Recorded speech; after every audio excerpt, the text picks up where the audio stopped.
record for my backup? Oh, yes.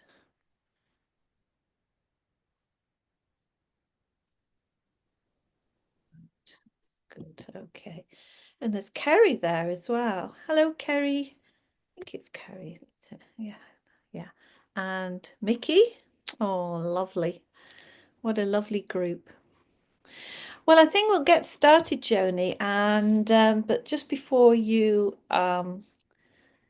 put the poem up, yeah, I'll just explain. So, um, the idea of the meeting of this meeting every Monday was that we'd pick a poem from the book. My book, IS-ness is Your Only Business. Hi, John. Hi, hi, John. Hi. And I was just saying before we started recording that I will set Joni is my amazing technical assistant. There she is. And so I will send her a poem that feels like it's the right one. And then I've got an idea for what might happen in the session. And I'm laughing because then each week, like usually it's always just before we start or something, or the day before. Divine intelligence has other ideas. And so, and sometimes gives me a completely new poem and a new sort of theme, as it were, which is exactly what's happened this time. Again, I was all happy with the poem that I had chosen, and but this came through, and I don't know why these things come through, but anyway, so there is a theme today, and it's on true companionship. So Joni's going to put up the poem that was channeled to me, given to me, and I'm going to read it out, and then we can have a chat about whatever anybody wants to say. So this is it. True companionship. There's only one soulmate in which there's true satisfaction, who brings such peace in effortless non-action. This one is my rock and has always got my back. And in this one's embrace, there's no sense of any lack. Human companions may be great, but can fall short of the beloved presence, my home, my port. With this one, I know they will never leave. And every word that's heard, I can believe. The embrace of the soul is so present, so here, and is unaccompanied by worries and fear. Thoughts like, will they stop loving me, die, or find someone external? But when we're soul to soul, this love is eternal. This deep communion with my soul within is where I find true union and a sense of kin. It's the feeling of havingness and deepest content. And visiting here often is time well spent. And to feel completeness with anyone we're seeing, we must first make contact with the heart of our being. Then it matters not if there's a husband or wife, because nothing compares to this unified life. So I just recommend that we just close our eyes for a minute and have the experience of havingness. Because normally we always want something from the moment, whether it's to even shift our bodies this way or that, or think we want a glass of water or what. But the actual state of havingness is just pure presence.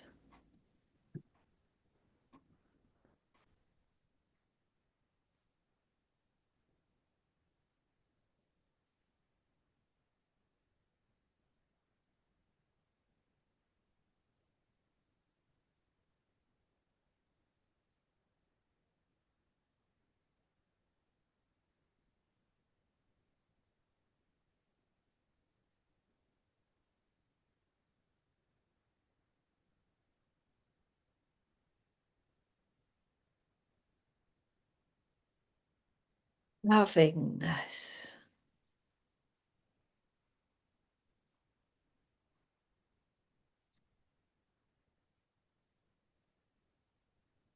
And feel that sense of havingness go deeper inside your body from wherever it started, whether it was in your head or in your throat or in your heart. Let it sink deep down into your belly like a pebble going deep, deep, falling down into the bottom of a lake and just sitting there.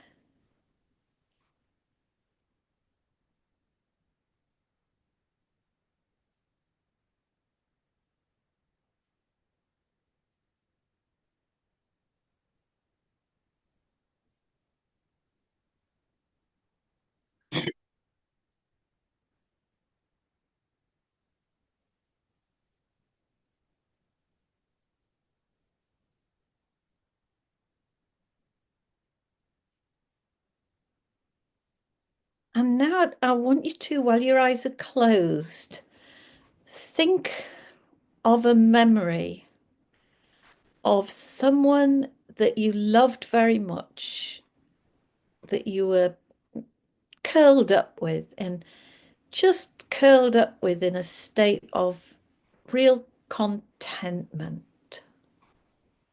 Doesn't matter how far back or how near now this person is.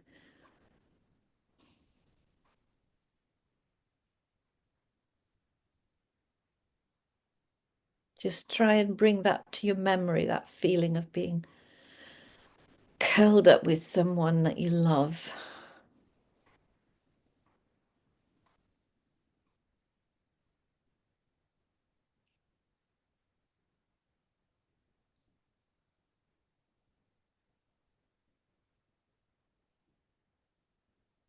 And if you can't think of anyone, you could think of somebody that you'd like to be curled up with, even like whether it's a famous celebrity or somebody, just that state of being curled up and just at peace with somebody in their embrace.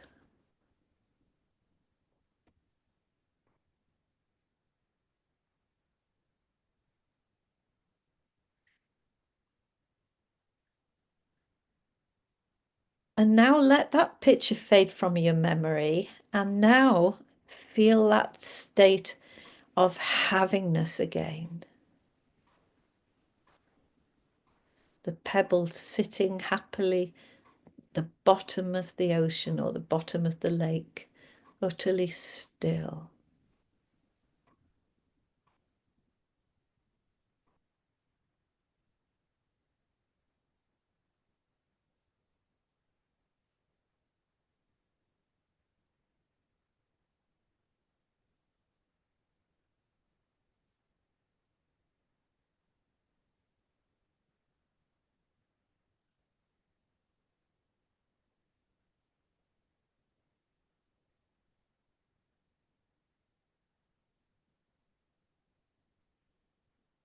And then just before we open our eyes, just notice if there was a difference between those two states of being still and content. If there was a noticing maybe that the one way you were curled up with a person, just with your eyes still closed, just look at that and just see if there was just even the slightest tinge of any fear accompanying that. Like, oh, this is so lovely. I want this to go on forever. So was there a sense of attachment? Or, oh, it's so lovely, but I'm really scared they're going to leave me or they're going to die or anything. And then I'm not saying there was, I'm just saying you just notice for yourself if that is true in any way. And then go back to the one where you just completely, so deeply having, it's like you're in the embrace of spirit, God, your true self, the I am presence. And notice how that is completely not accompanied by any kind of fear whatsoever.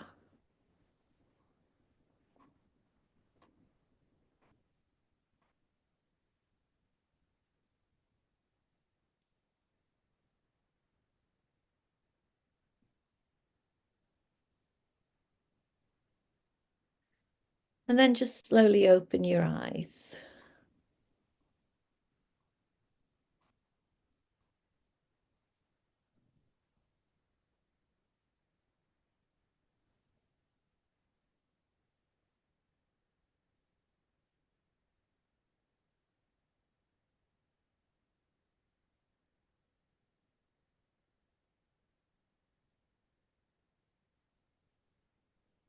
So really, it's just to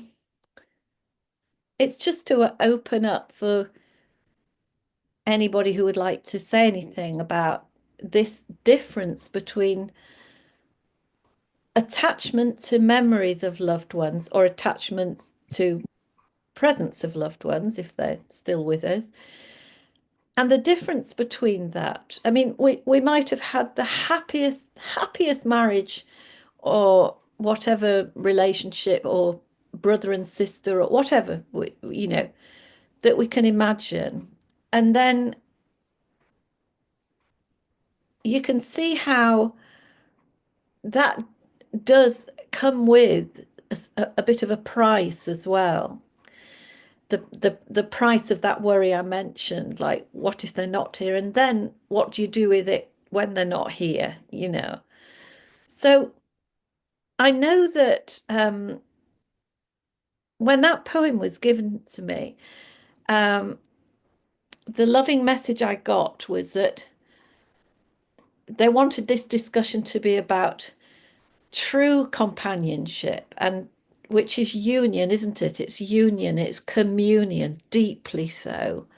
Because when we really get that, people can come and go, but we remain so strong within this. So I'm kind of hoping that anybody has got something they'd like to share about that. Take your time. Anything goes. I Eh, do. Can you guys hear me okay? Yeah. Yep. Okay, Amen. good. So very interesting because the when we were doing the part where we're cuddling with somebody that is I say the word cuddling, I think that's a good word. Um, and having that sense of joy and calmness of being with someone that is comforting to us. Um, I noticed that the feeling I had was, as often it is, well, this is enough of this. I need to get up and do something else. So there came a restlessness. There's, okay, I've had this. This is enough. But then when we dropped to the bottom of the sea, and just a pebble just sitting there, I just had this actually vision of just being a pebble sitting on top of a mountain and being just surrounded by everything beautiful.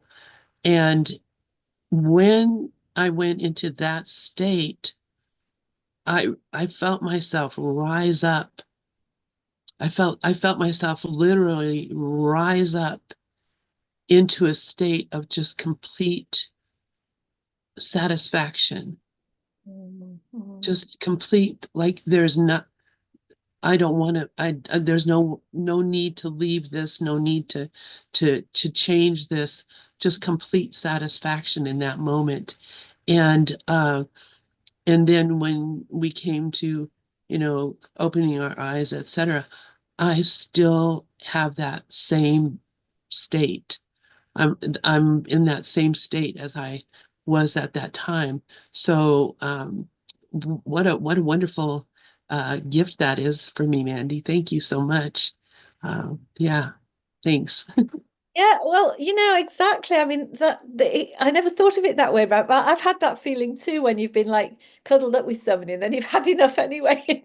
think, actually I feel a bit suffocated by this, because that's the other side of that as well, isn't it? Which I'd forgotten about that, and that's it. And what you said about sitting on sort of on top of a mountain, and that's it. The thing about this havingness, as I call it, it stays with you. That's the thing that never leaves you. But when it's about people, it's always about attachment or non-attach. Not no, it's about attachment, isn't it? In some way or another, it's dependent on something to do with them. So, yeah, I love that what you said. Oh, thank you. Hi, John. Hi, Mandy. Hi, everybody. I like to share that mine is a little different from that, in that I'm sure everybody else was too. Uh, the the second state seemed to amplify the first state. So, and it was just a growth of union, and the strength in the pit of my stomach with that stone there. And it wasn't until you mentioned that there was something, that it could be. There could be a price attached to it, that this is not going to last forever. And until I heard that, I was perfect. After I heard that, oh my God, I said, did I miss something? Should I have been missing something? Should I have, so for me, it was just interesting. I was quite happy until I heard that suggestion that there was something that, could have been not there. So I'm just reporting that, but I like the exercise. So Yeah, the bit where, yeah, I mean, the havingness part, where you're the pebble at the bottom, that havingness, that's got no price attached to it. That is yeah. completely unattached. It's when it's the memory sometimes of how we've been when we've been with a person that can, have accompanying fears with it, like a feeling that you want it to continue, or a feeling that you might lose it sometimes, yeah, if you the secret is having both, isn't it?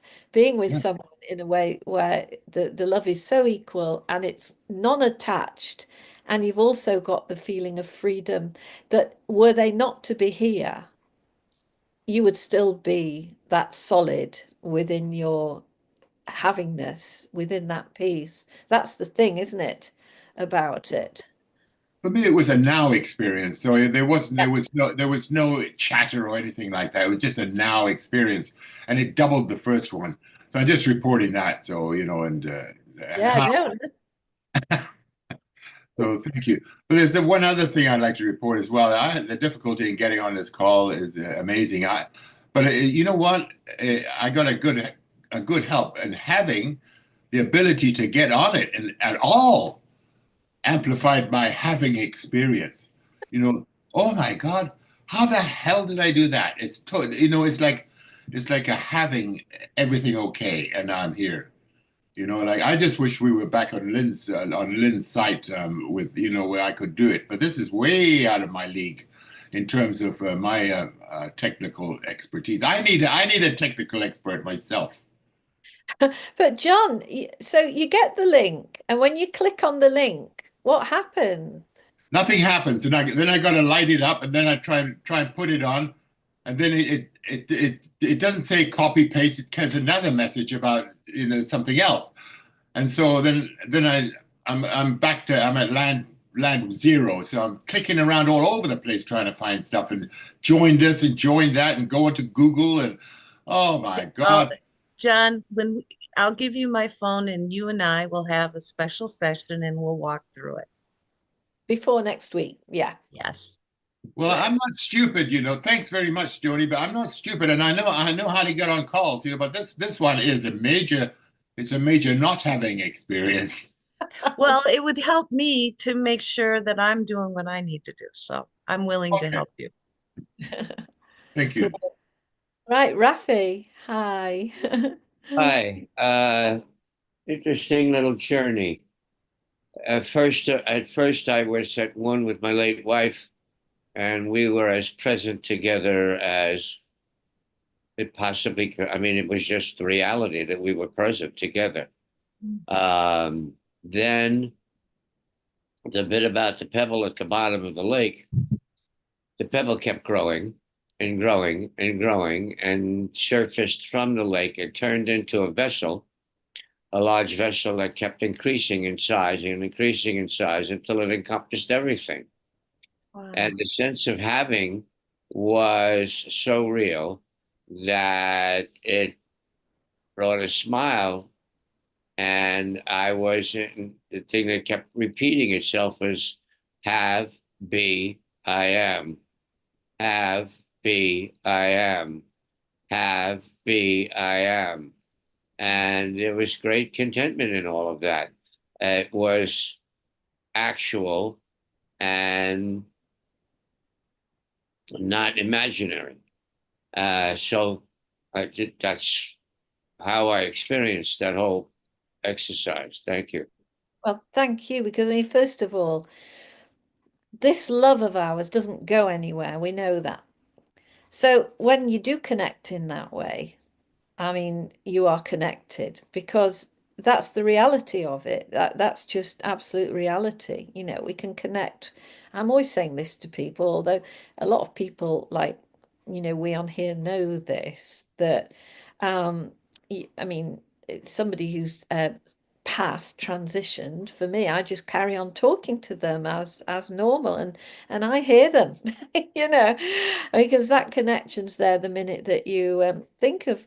I mean, it's just as alive as when we're alive. Well, it's more alive, but when we think of each other, that's why often, you know, people call us up, don't they? Or you find out that they've just been thinking of us. I mean, but when there's no bodies in the way and no barriers, then that's even stronger. I think, though, that when we sometimes imagine being with our loved ones who've passed on or divorced or whatever, it can sometimes come with a kind of a longing, you know.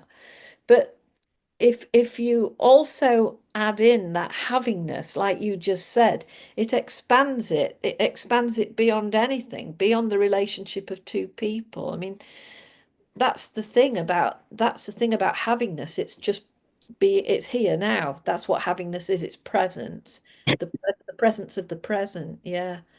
There's Yeah. one other little thing that happened.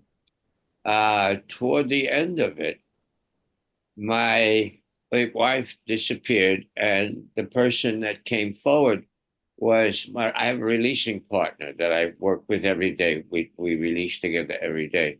And my releasing partner came into view, and I know she's having some conflicts right now about whether or not she's a body, whether or not this is real, whether this is really a dream or it's actual. She's all of a sudden, all of these things are coming up, and I joined with her in a very deep, profound love, as if she were here as well, and it all seemed so perfectly natural. There was nothing odd about it at all. We were, well, we are one, so we were one. Yeah. I think that you saying that's just really helpful, because it makes what I'm trying to say as well really, really clear, that in that havingness we notice our oneness, because when we're present we notice that oneness, you know, and it's something that can't disappear. It can't be taken from us. Mm, thank you so much, Rafi. Mickey, you've got your hand up, Mickey. Hi, Mickey. Hi, good morning, everyone.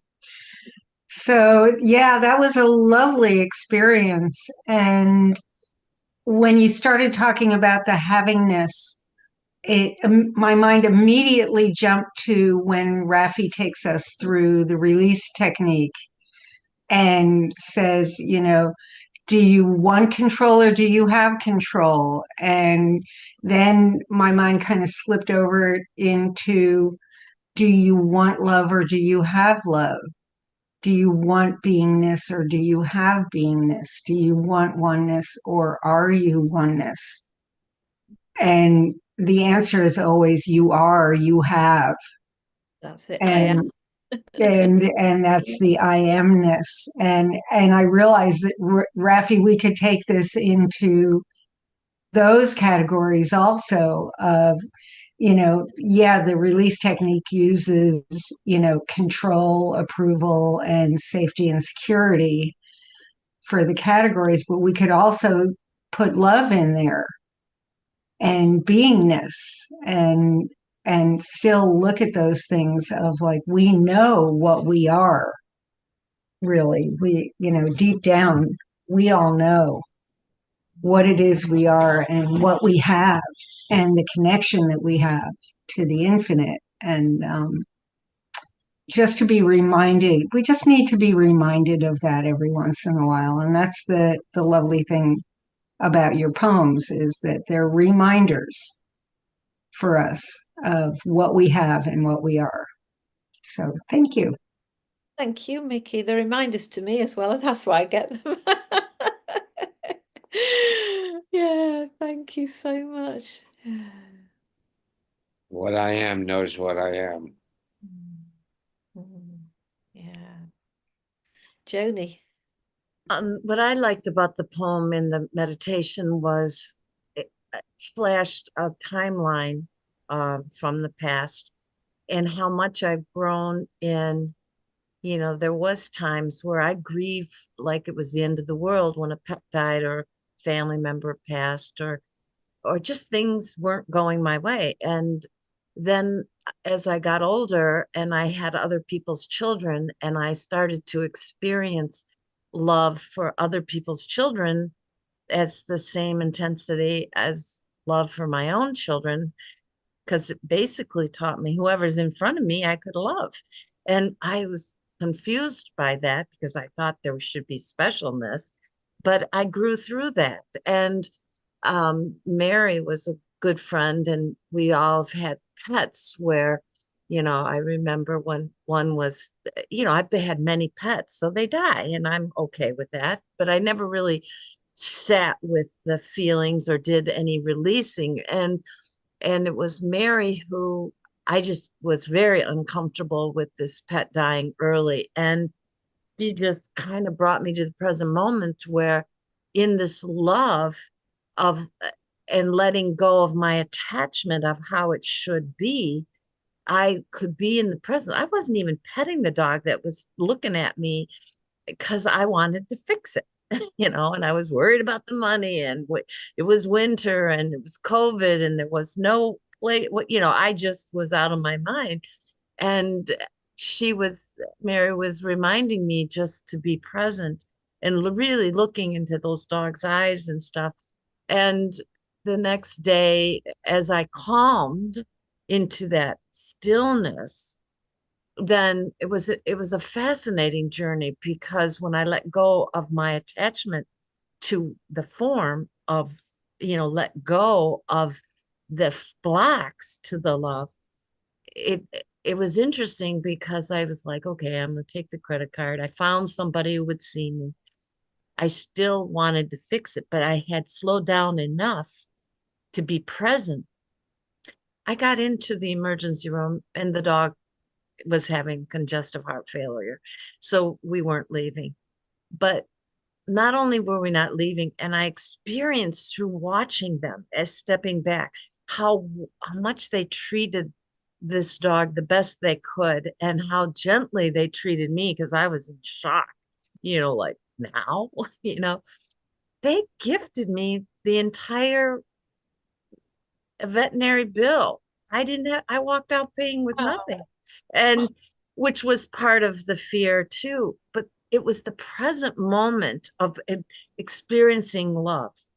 And the mind, my ego was sure because it was on the heels of divorce. It's like just one more piece of, loss. It was like loss, loss, loss. And Mary was there as Holy Spirit would be there if I would not put blocks, letting me know that the love is there no matter what form it takes, you know. And I got to meet some wonderful people and I got to sit in the parking lot with Elizabeth for an hour. And I I think there's a level of maturity and experience that has helped me with releasing my control, because really that's my biggie, that you get to experience the love, and I don't want to miss that, no matter what form that's in. Oh, I love that you said that. You don't want to miss it. That's the thing. Because we're here to experience every moment, aren't we? And, when loss happens, we can't be running away from it. And yeah, we want to embrace it.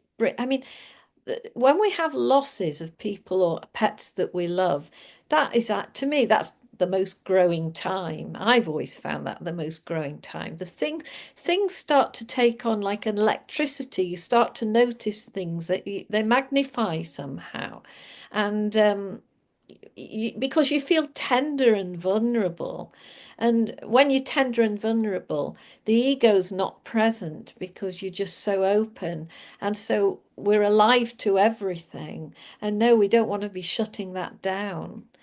No, that absolutely. And I'm just musing because, yeah, it's thinking of my own dog. And yeah, exactly. Well, and I remember, I don't have the quote perfect, but somebody said that in trauma or death, unexpected is the closest we get to a present moment, because the ego hasn't had time to rationalize it, talk, and bring the past. It's like you're here right now. And in that, uncomfortableness to the ego, that wants to change it, fix it, not accept it, judge it, whatever, there is this wholeness of that pure connection. Again, that doesn't matter what the form is. It doesn't matter if it's your grandparents or an accident victim. I'm learning that a lot of these stories can be released, the judgments about them.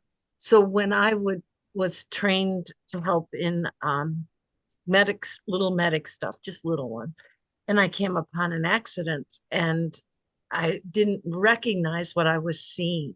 It was a terrible accident, because in that moment, the ego didn't have enough time to judge it and then analyze it and change it and fix it. I was in the present. And I remember that God kind of guided my hands and stuff, because my sister, who is a firefighter, said, "You will remember." Because I used to say after the training, "I'm not going to remember this." Like, how do you remember it?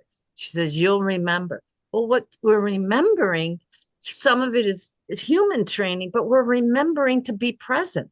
And that's when I'm really channeling God, like I'm imagining, like you channel the words for a poem. In this present moment, I'm open to what is. And I'm not, the ego isn't running the show. It doesn't last very long. But, then we made fun of things like it was Thanksgiving weekend when this car accident happened. And I remember telling my sister, because she was trying to encourage me, how I did well before the other people. I was the first on the scene. And so other people slowly came, and, I started having memories of what was going on around me. And I told my sister in debriefing, I said, we've never done any of this without a cup of coffee and warm. It was raining cold and there was no coffee. And she laughed and said, "But you were present. It kicks in." And I get now, if I remove the blocks, then God can kick in, what God can work through me instead of trying to climb over all the, the blocks. God's not going to do that. I've got to release that. And in that moment of the pebble and the quietness and the stillness, I have a better chance of listening to the present. That's right, because that God that you're calling God, that is I prior to birth, prior to anything. That's behind all the thoughts that try and step in, And when the poem is about all of that, everything that everybody said, because we all have different relationships and remember different things. But if they are accompanied by fear, attachment, or sense of loss that we hold on to, or sense of abandonment, then we're back into the ego again, and we're not in the present, are we? In that state of havingness, that's where our true self, our higher self, or God, whatever you want to call it, it can get through. It can't get through otherwise. And the minute that it gets through, it sorts everything out. Yeah, yeah. Mm. But you know, it's also valuable experiencing grief. We are going to experience grief sometimes, and it can go very, very deep. And we're not trying to push that away by putting something else on top of it. But the more present we are with the grief, then it doesn't last as long as it could. You know, I mean, I once remember meeting a woman who was sort of said almost proudly, I still grieve my husband, you know, and it was 20 years ago. And this was having a terrible effect, not only on her, but on her children. You know, nobody was sort of able to kind of, and she was making this person more and more, putting him on a pedestal, you know, making him bigger and bigger, and something that he just wasn't. And they didn't remember their dad like that, and that was really never her husband, you know. And this is what ego can do with grief when it twists it away and makes it very attaching. So, you know, I don't know if anybody's had experience of that, but you know, or having done it themselves. I think I did it a bit for when my husband died donkeys years ago. But then I also decided I'm not going to stay with this grief beyond a year or two. I'm just not going to do that. I'm going to find my way through it. But it was always about coming to that stillness in the lake. That sorted it out bit by bit, you know. Oh, yes. Well, I can see Lynn and Rafi, and choose between the two of you. Who wants to go first? Rafi was up first. Rafi, go on. Okay. In regards to the grief, of course, I went through grief when my wife left her body, but thanks to understanding and acceptance, I was able to welcome the grief. Yes, grief. Yes, grief. And the grief is also showing equivalent to the love, because if there wasn't tremendous love, there wouldn't be any grief.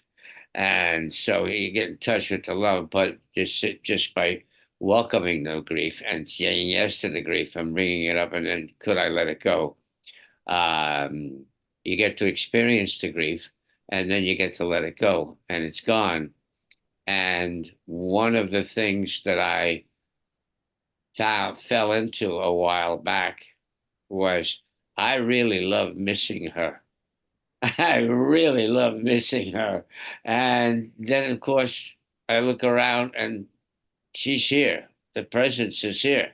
The body may not be here, but the body's just an image. It's just a mental, you know, expressed image. But her presence didn't go anywhere. So by letting go, by welcoming the grief and letting it all go, I get to be with her all the time. I just spoke to her this morning when I got out of bed, and I speak to her during the day from time to time, and at night. Before we had a routine that we used to do in the morning. It's always bonjour chérie, and in the evening it's always buonanotte cara mia, and that hasn't stopped. And when I come to that, it brings up such sense of oneness, a sense of togetherness, such sense of joy, and so it's a gift is a good word for it. Thank you. I love that. I love that you said, I love missing her. I love that. That's really beautiful. I know exactly what you mean. Thank you, Rafi. It is a gift. Where's Lynn? Lynn had a hand up. I'm here, yeah. So yeah, and I love that too, Rafi, because that kind of goes into the thought that I was having. You know, I've lost several. You know, three of my sisters have passed away over the past few years, and with at least one of them, I was very, very close.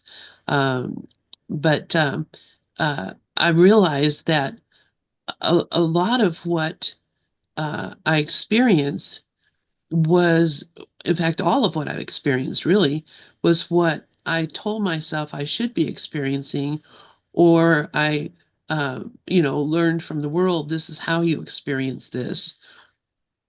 And so having this idea of I should be experiencing this way, I should be, brokenhearted with grief. I should be, remembering all the fun times with them and, going. I had this whole um, regimen in my head of what should happen and what does happen when someone that you're very close to is gone from this world. And until I came to realize, understand that everything that I have about them is in my mind. Everything I have about them is in my mind. Everything that ever was about them is there. It's never gone anywhere. And just the idea that somehow or the other, they're not being present in my current world doesn't really honestly uh, make a difference, because they're still very present exactly where they always were and have ever been and will ever be, which is in my mind. They're there. They're there. They're with me all the time. My mother passed away. I talk to her all the time. I tell her things. Look, Mom, they built this over here, and what do you think about this happening? And can you believe the price of eggs or whatever? I mean, honestly, because they're there. They're always where they've ever been, and knowing that and having that is, it's not a comfort. It's just a reality, and I I can't be sad about their life or death or any other part of their being, because that's all me. It's all every single part of it is the decision that I made at some point along the way. Anyway, enough of that. I just wanted to say that I'm really glad you said it, because I honestly, Lynn, feel exactly the same way. Recently somebody I'm really close to passed, and I just carry on talking to him, and I don't tend to cry at funerals or anything like that, because I just feel the continuance. I feel it's stronger than ever. So I know exactly what you mean. And when my own parents died, I didn't shed a tear, and I thought, oh, this is abnormal. This is really crazy. But I just don't experience that sense of death in that way. So I know what you mean. That's just my experience, and it's obviously what you're talking about as well. Yeah, yeah. John, yeah. Yeah. Thank you very much, and thank you for the conversation. I should, and because it speaks back to the true companionship, and what's coming up for me really is I put my hand up because I really wanted to comment on Joni's share. For me, that was incredible, Joni, because you were so present and everything was so present, and it was an illustration for me uh, that how I can have vicariously your experience, and I did have that. And then I got that same thing from Mandy, and it was so beautiful because the way you expressed it, Joni, and as Mandy always does, it was just like me having and having and having. So I wanted to point that out. The other thing that came to my mind is I got to hear that poem again a few times, Samba, that's for sure. But we spoke about earlier, do you want this or do you have it? It's just a reminder again, do you want peace or do you have peace? Do you want presence or do you have presence? And it's a constant reminder. It's a question that I can ask myself anytime I get hijacked. Because what am I emotionally in resonance with? Conflict? Grief, sadness, fear, worry, well, or the opposite. And this is and the beautiful part of that question is that it brings me back to the remembrance of these kind of conversations and these kind of companions that I have who show up in a call like this. hey, yeah, that's embedding the stone deep in my stomach that I already have this because I'm with my, what's that word in Course in Miracles? There's something about companions. Mighty companions, mighty Mighty companions. companions, yeah. I'm here with my mighty companions. So anyway, having said all that, I'll shut up. Thank you very much. Never feel free never to shut up, anybody. That's lovely. I'm just loving hearing everybody's different way of putting it. I love what Rafi was saying about embracing the missingness. I love that, and carrying on with that. And I love what Lynn said because it resonates with my own experience, which I don't often say because you think you're not going to be believed. It seems so like incredible to some people, that feeling that, like when Rod died, Rod, who some of us know recently, I just carry on talking to him and everything. And yeah, and I love what Joni said as well, being right in the heat of it, being that present. It's lovely to hear everybody's different way of looking at this, because it's a very sort of personal thing. I mean, it's impersonal, but it's personal, you know what I mean? It's I love hearing it. Mm. I was going to say something and I'd forgotten. Maybe Oh, we can. sorry, was it did somebody want to say something? I was just going to say we could read the poem again. But that's Yeah. Oh yeah, I will. I was just going to say that I remember when my husband died, after, I won't go into that one, but then I had a boyfriend for a few years who I just adored him. I just really, really loved Adrian, and then anyway, we were sort of drifting apart really, and I knew that, and I was really upset. But I'm going back to 30 or 40 years ago, and anyway, we we were sharing a bedroom, obviously, and then he sort of said, well, perhaps we should just have a bit of time and not share bedroom, you see. And so I thought, okay, and I thought, oh God, this is the beginning of the end, and it kind of was in a way. But anyway, we were still very close. And then the day came that he said, that he basically wanted to finish it. So I ran up to the bedroom, crying my eyes out, really crying hard. And he came up and he sort of was on the floor and kind of looked up at me, and he said, look, he says, I still really love you, and we'll still just always be really close and really great friends and everything. And I'm only going up the road and everything. I knew he was only going up the road because I found him a house that was just a few doors up. I wanted to make sure he wasn't going that far.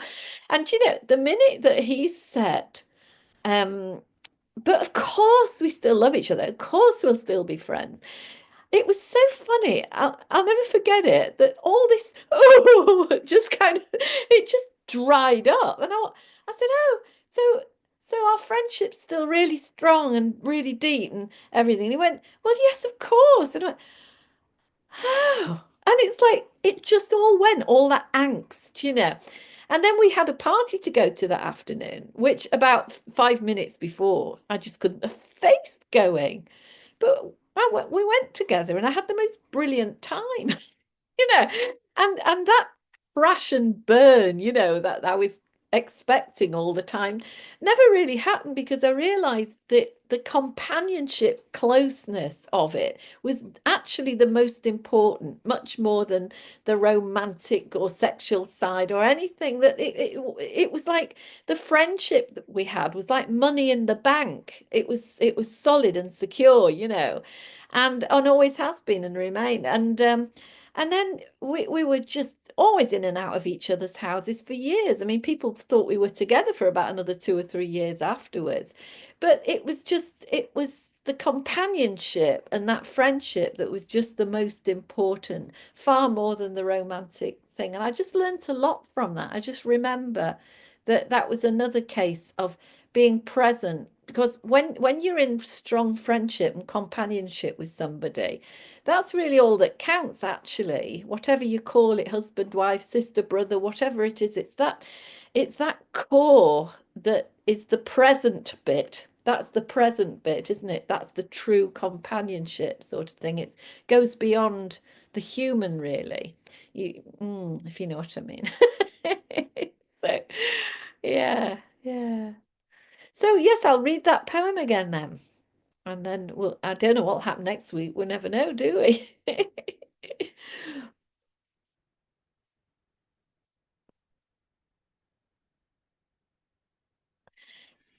Oh, you had it, then it went. Oh, there it is. Yeah.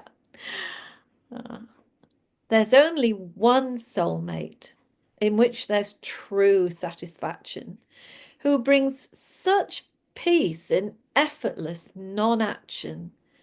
This one is my rock and has always got my back.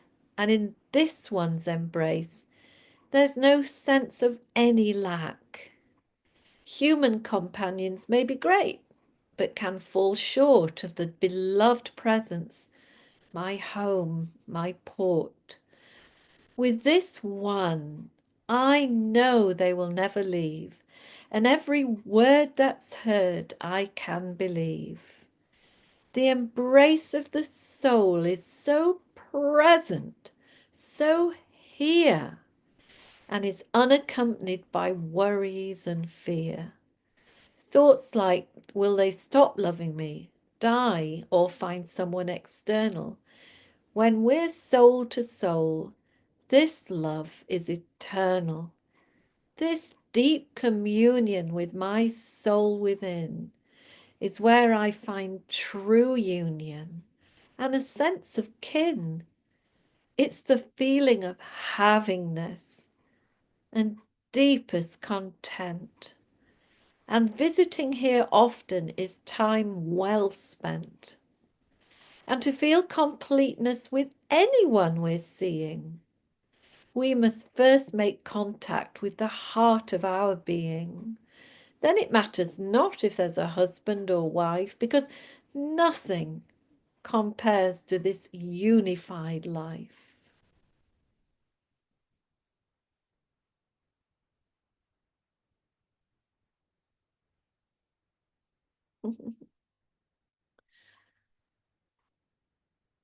Oh, thank you.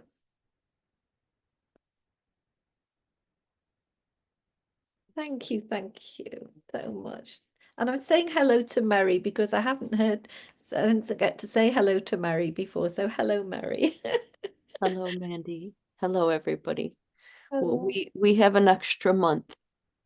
We're moving, possibly two. So Oh, I haven't done anything really for it except tell people that I'm looking for a new place. So it's working out. absolutely wonderful. That's that unified union, isn't it? That's that union, that companionship, that home, that port. It's all there for you, and it's already done. Yeah, it's already sorted. Or I was thinking today, yes, I'm looking for a home, but I am home. I am home. Wherever you are, there you are, you see. Right. So yeah, it's working out. Thank you. Oh, Rafi, hi, you got your hand up there. Yeah, I have this woman with whom I've been a friend for, oh, I can't count the decades. I'm not sure. 40 years, maybe more. We have a fantastic relationship. If I need anything done, like from my computer or something, she comes over the house and takes care of it. We share a garden plot in a community garden. Um, I'm there for her all the time. She's there for me all the time. There's no romance. There's nothing. She has a mate that she lives with, and they've been together for a long time. And she once was married to a man who was a very close friend of mine who passed away. And this relationship as based nothing on romance. It's all this sense of togetherness and there for each other. I also realized that one of the other things I do is I accumulate people. I make maybe because I come from a large Italian family that is no longer, because I'm so old, they've all passed away.